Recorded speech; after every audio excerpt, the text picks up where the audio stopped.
Da sind wir wieder mit der 18. Folge von Platz to Go, unsere Platzshow.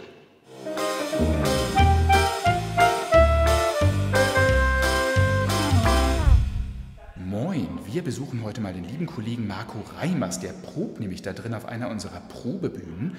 Und da wollen wir mal so ein bisschen Mäuschen spielen.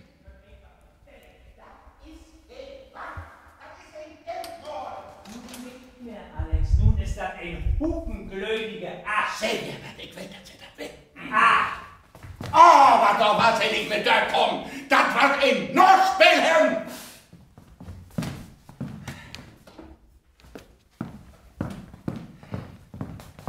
Oh, Entschuldigung, ich will gar nicht stören. Ah, moin Christian. Moin. Ja, wir sind so ein solches Vater. Also, Ich will so bin.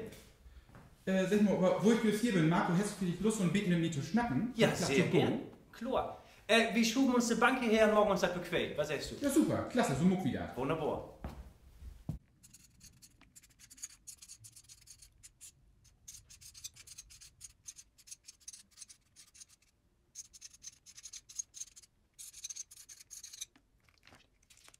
So, nochmal moin, liebe Lüd, von mir und von Moin, von Marco.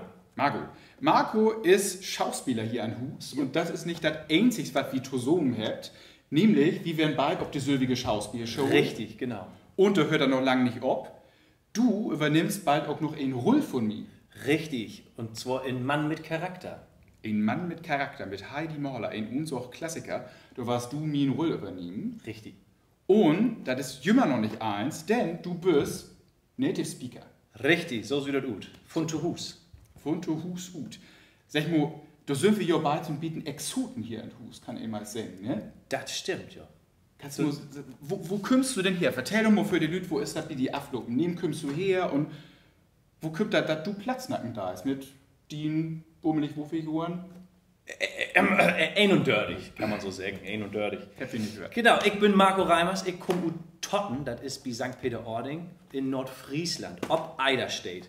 Und dort snackt eigentlich jeder noch platt. Also so die meisten natürlich, vor allem die Landwirte und so. Aber So viel zu das Thema Todesbrok, ne? nee, das geht nicht. Das ist sogar noch, wenn man näher hochgeht, so Richtung Dänemark und so, wie Nordfriesland, da war das immer mehr auch. Da hört man auch noch die Kinder noch richtig Plattdeutsch schnacken.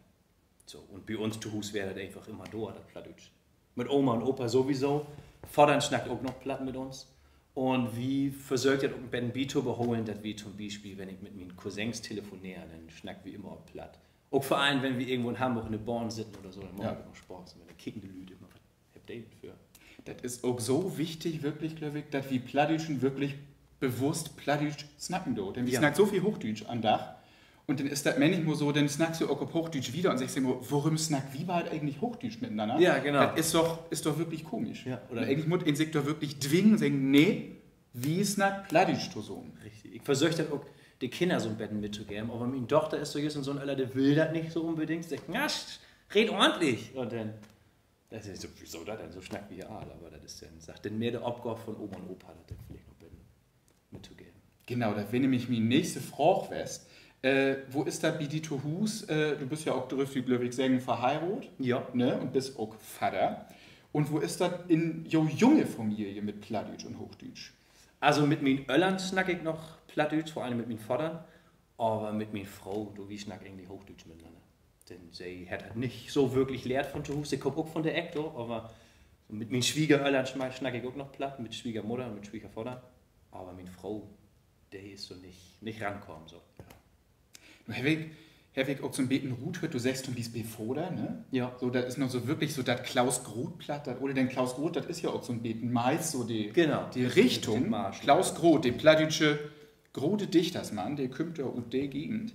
Das ist nicht so ganz das Platt, was wir hier in unser Theater normalerweise snacken dort. Richtig. Wo wäre das für die? Du als plattdeutschen Jung an unser Theater zu kommen, aber dann ist das nicht genau dein Platt. Wäre das wie gelincht? Wäre das zwei? Das wäre zuerst viel gelincht. Ich bin da rangegangen und habe gesagt, so, fang an zu spielen. Und dann habe sie irgendwann gesagt, Teufel, das musst du so singen, das so. Und ich gesagt, oh Mensch, ich mich jetzt Lichter fürst eigentlich so. Dann muss ich den doch noch mal im Betten einfach rangehen. Aber das ging relativ gau, dann versteht das recht. Das ist auch wirklich nun so, wenn ich zu Hus bin, in Totten, dann kriegen die Leute mir auch ab und zu mal an und sagen, was snackst du denn da, sag ich mir mal, was für ein Plattdeutsch hast du denn an der dort? Wie du nur, dass unser Platz im Beten Richtig. ist. Das ist Wie und das Jo gewesen. Ja. Eben, die sagt Jümbusch. Ja, genau. Ja. Das habe ich nämlich auch gehabt. Ich bin auch an uns auch gekommen und habe so ein Beten anders snackt. Und dann so ein auch gehabt mit Peter uns Plattdeutsch päpste tun. Ja. Und ich dachte man nicht so. Und da muss ich mir auch so ein Beten umstellen. Ja. Und ich glaube, das ist just das sölvige Aspi hochdeutsche Schauspielers. Und wir haben das ja auch, wenn du auf die Schauspielschule kommst, als Hochdeutschen, dann kommst du vielleicht auch aus Bayern oder aus Hessen oder aus Hamburg. Und dann musst du auch so ein Beten, die einen Slang, die abwenden. Den musst du abtrainieren ins Sprekunterricht auf der Schauspielschule. Und richtig Hochdeutsch. Ja. Bühnendeutsch lernen. Richtig. Und eben auch als plattdeutschen Schauspieler kommst du an unser Theater und musst Bühnenplatt lernen, als auf die Schauspielschule und so den Eigenplatz und Beten dwingen. Ne? Genau, das wäre auch, als ich dann auf die Schauspielschule käme, das Erste, was ich mir anhören muss, so viele Ds sind doch nicht in den Wörtern. Da sind nicht so viele Ds drin, Kieferorthopäden. Das wird dann eben so, der norddeutsche Schlachter ist oder doch so bin. Genau. Marco, sag mal, hast du denn ein, ich sag mal, Lieblingswort auf Plattdeutsch? Ein Lieblingswort auf Platt.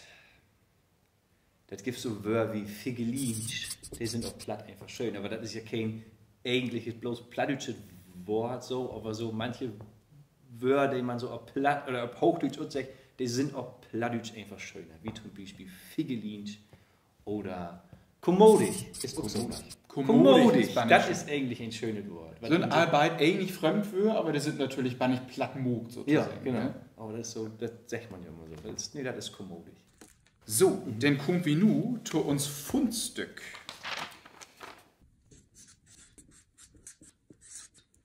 Uns Fundstück kommt nämlich das mal von Dirk Tiedemann. Der hat uns dort das Schild hier schickt. Da steht, wo wollt du hin? Und dann hangt du ins dort so Schiller in der ganzen Stadt und du hast dort plattdeutsche Wörter überall. Und dann gibt es einen Plan, da kannst du sehen, hier bin ich, da hangt ein Schild, was steht da ob und was steht da auf Hochdeutsch. Und da steht dann zum Beispiel, können wir gleich noch ein Lieblingswort zeugen, min Tuddelduf, meine Tuddeltaube. Oder min Bodderblum. Bodderblum ist auch schön. Ja, ne? Meine Butterblume. Schön ist natürlich auch min Augapfel. Ja. Mein Augapfel. Genau. Oder, das finde ich auch bannig schön, min Rödeldös. Ein Rödeldös? Was ist das? Ein Rödeldös. Was ist ein Rödeldös? Nee, das ist ein Quatschkopf. Ja, nee, ein Rödeldös ist ein Dös, also ein Dos, würden wir vielleicht in Hamburg sagen, eine Dose.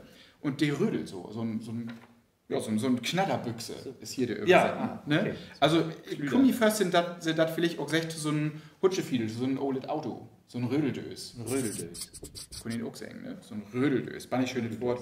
Und natürlich Tüdelbüdel. Ja, der Tüdelbüdel. Genau. Und das kennen wir als Schauspieler sowieso, der Tüdelbüdel. Und dann, du hast ja just eben hier noch Prof hat. Ja. Und nun nimmst du die noch die Tiet für uns, für Plateau Go. Over 8 an hast du denn Daddeldu. Daddeldu. Daddeldu. Wunderbar. Daddeldu ist nämlich Feierabend. Feierabend. Und das ist auch ganz spannend. Daddeldu ist nämlich so Hohenblatt, das kommt eigentlich ut Englische. Das kommt nämlich von Glöwig, that will do. Ja. Also, das wird mal reichen. Das war's. Und das denn auch Plattdeutsch, Daddeldu. Daddeldu. Nu ist Daddeldu. Das ist schön. Ja, denn. Ne. Daddeldu. Aber der Tiedemann hätte noch ein Frucht. Und wo es hätte Frucht, das kann auch hier stehen. Woher kommt denn das Wort Putzbüdel?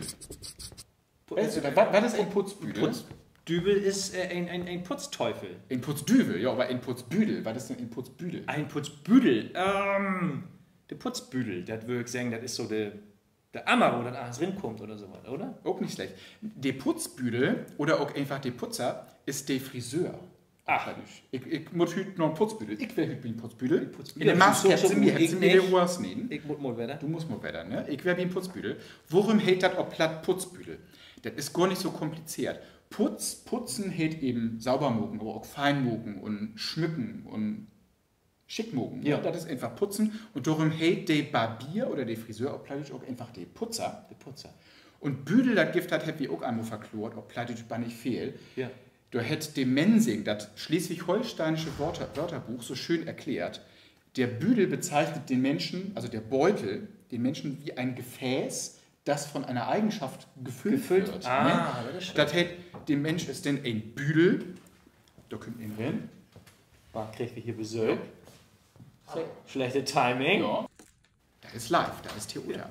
Also, die Büdel ist denn der Mensch, der von der Eigenschaft gefüllt wird, nicht? Also der Putzbüdel ist, also der Mensch ist der Büdel und da drin ist eben die Tätigkeit des Putzens, des Frisierens. Und genauso denn die Tüdelbüdel, das ist in Büdel, wo die Tüdeleien bin sind. Ne? Ja, richtig. Und da liege Gift das auch mit as Sack, also die Subsack. Richtig. Ne? Es sind ein Mensch, der gar nicht viel trinken da, ein Subsack. Sack ist denn nicht so nett als Büdel. Büdel ist ein Tüdelbüdel und so. Smeerbüdel, so einen smeerigen Büdel. Ne? Das ist der Büdel und der Putzbüdel ist also dann einfach der Mensch, der ein Putzer ist, ein Friseur. Wie wer da was total lehrt. So, ich glaube, das wird auch von durch. Over zum Abschluss. Schickt uns wieder Fragen und Fundstücken, wie freit uns und seht uns denn wie die nächste Folge wieder. Und nu wart wie von Marco Reimers, der ja ut der Heimatgegend von Klaus Groth kommt, noch ein Beten wat von Klaus Groth hören.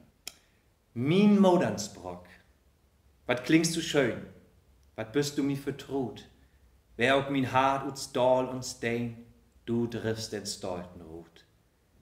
Du büchst min stiefe Nack so licht, as Muddern mit en Arm, du fichelst mir im Angesicht und still ist alle lahm. Ich fühl mir as ein lütschet Kind, die ganze Welt ist weg. Du pust mir as ein Vorjahrswind, de kranke Boss zurecht. Min Modernsbrock, so schlicht und recht, du ole fromme Red.